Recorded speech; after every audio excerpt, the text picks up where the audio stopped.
In this video, I will show you how to make a thumbnail in CapCut. Creating a custom thumbnail is a great way to make your videos stand out and attract more viewers. First, open CapCut and create a new project. You can import any video you want to use for your thumbnail. Once the video is loaded, click on the Cover option. After that, select Edit to open the thumbnail editor. From here, you can choose any template or design that fits your style. You can remove unwanted elements, edit the text, and customize the layout however you like.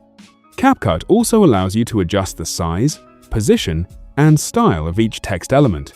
If you want to add graphics such as arrows, you can resize them and change their appearance. You can even modify the color to match your thumbnail design. Once you're happy with the final result, click Save to export your thumbnail. That's all it takes to create a professional-looking thumbnail in CapCut. If you found this video helpful, subscribe to our channel